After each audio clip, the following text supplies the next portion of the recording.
దేవుడికి మనకు ఉన్న సంబంధాన్ని స్థాపించేది ఏదంటే దేవుడికి మనం ఇవ్వటం.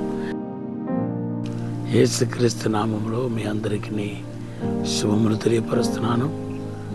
మీరందరూ బాగున్నారా? దేవుని కృపను బట్టి మీరు బాగుంటారని నేను నమ్ముతున్నాను. రాబోతున్న దినాలు భయంకరమైన దినాలుగా ఉండబోతున్నాయి. దేవుని బిడ్డలారా, రెండవ రాకడికి సంబంధించిన గుర్తులు జరగబోతున్నాయి. ఈ భూమిని పాపము ఇప్పటికే బలంగా ఏలుబడి చేస్తున్నాయి. ఇంకా రాబోతున్న దినాల్లో ఇంకా ఎన్ని దుర్ఘటనలు మనం చూస్తామో మనకు తెలియదు. కానీ మీరు మాత్రం దయచేసి భక్తిలో కట్టుకోండి. ఎటువంటి శోధనలో పడిపోవద్దు. అవిశ్వాసాలతో సంబంధాలు పెట్టుకోవద్దు. పరిశుద్ధంగా యథార్థంగా దేవుని సన్నిధిలో మీరు కొనసాగించాలని ప్రభు పేరట మనవి చేస్తున్నాను. అంతేకాదు, దేవుడు చెప్తున్నాడు, మీ కుటుంబ సభ్యులందరికీ సంపూర్ణమైన ఆరోగ్యం ఇచ్చి దేవుడు తన సురక్షితమైన నీడలో కాపాడుతానంటున్నాడు. దేవుని బిడ్డలారా, ఆదికాండ 4వ అధ్యాయం కయీను ఏబేల గురించి మనం ధ్యానం చేసుకుంటూ వస్తున్నాం. వీళ్ళ యొక్క సమస్య ఎక్కడ ప్రారంభమైందంటే, ఏ విషయంలో ప్రారంభమైందంటే దేవుడికి ఇచ్చే విషయంలో ప్రారంభమైనట్టు మనకు స్పష్టంగా కనపడుతున్నాయి. కయీను ఇచ్చే కానుక అంగీకారం అవ్వలేదు. ఏబేలు ఇచ్చిన కానుక దేవుడికి అంగీకారం అయింది. ఎందుకంటే మన ఇచ్చే కానుకలు విశ్వాసంతో ముడిపడి ఉంది. మన యొక్క ప్రేమతో ముడిపడి ఉంది. దేవుని మనం ఎంతగా ప్రేమిస్తామో, విశ్వాసంలో ఎంతగా లోతుకి వెళ్తామో అంతందుకు మనకు దేవుడికి ఇవ్వటం అనేది జరుగుతుంది. ఈ విషయంలో బలహీనుడైన కయీను మరి ఓడిపోయాడనే చెప్పాలా. మరి దేవునికి శ్రేష్టమైన వాటిని ఇచ్చే విషయంలో ఆయనకు దేవుని గురించిన అవగాహన లేదు. దేవుని మీద అంత ప్రేమ లేదని చెప్పాలి. దేవుని బిడ్డలారా, మరి బైబిల్ అయితే మనకు ఎంతో చక్కగా ఇవ్వటానికి గురించి అద్భుతంగా పోషిస్తూ ఉన్నాయి. మొదటిగా మనకు దేవునిడలా కలిగిన ప్రేమను, ఆయనకు మనం లోబడుతున్నామని, విశ్వాసంలో బలపడుతున్నామని తెలియపరిచే మొట్టమొదటిది ఏంటంటే 10వ వంతు. లేవియాకాండం 27వ అధ్యాయం 30 నుండి 34, మలాకి గ్రంథం 3 నుండి 10 నుండి 12 వచనాల్లో దేవునికి మనం 10వ వంతు ఇవ్వాలని బైబిల్లో రాయబడి ఉంది. అవి దేవుని దృష్టికి పవిత్రమైనదును, అది దేవుని దృష్టిలో ప్రతిష్టమైన అర్పణనియు పరిశుద్ధ గ్రంథంలో రాయబడి ఉంది. కనుక మనము ప్రతి విషయంలో దేవుడికి 10వ వంతు ఇవ్వటం ద్వారా మన విశ్వాసాన్ని, దేవుడి మీద మనకున్న ప్రేమను, మన వాక్యానికి లోపడుతున్నామని క్రియారూపంలో దేవుడికి తెలియపరచకుండా వస్తున్నాం. రెండవదిగా బైబిల్ చెప్పేది ఏంటంటే, సామెతలు 3వ అధ్యాయం 9 నుండి 10 వచనాలు చదివితే మనం ప్రథమ ఫలాన్ని దేవుడికి ఇవ్వాలంట.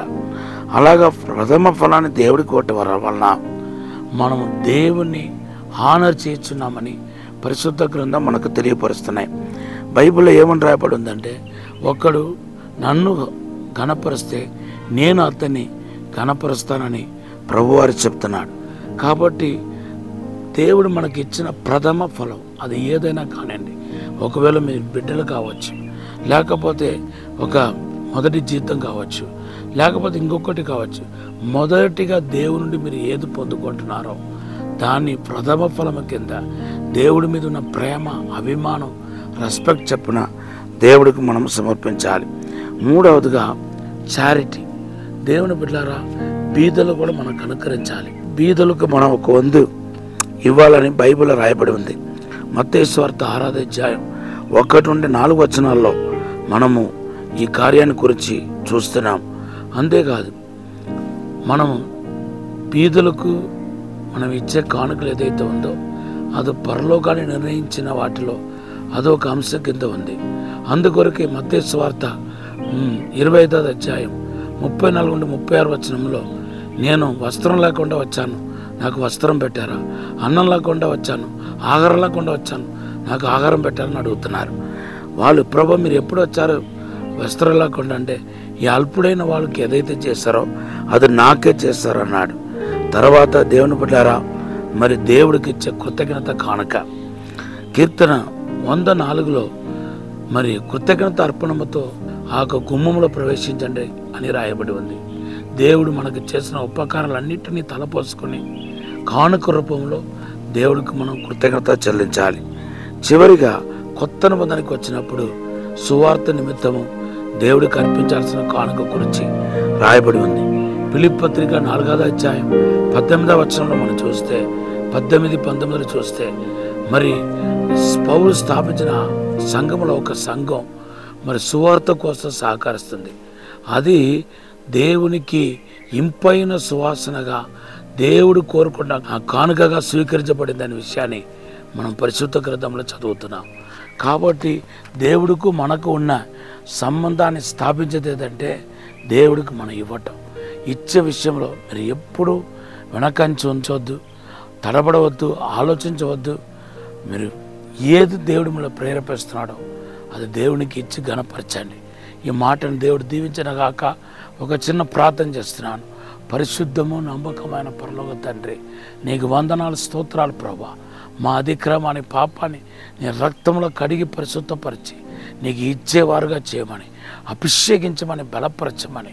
అయ్యా తండ్రి, సమస్తం నీ వల్ల కలిగింది, నీవు లేకుండా ఏది కలగలేదని భావనతో అయ్యా ఇచ్చే విషయంలో ముందుకు సాగిపోలాన సహాయం చేయమని యేసు నామములో అడిగి వేడుకుంటున్నాము తండ్రి, ఆమేన్. ప్రభు ఈ మాటను దేవుడు దీవించిన గాక. దేవుడు మీకు ఇచ్చిన వాగ్దానం యోహాను సువార్త 14:17. Have a blessed day.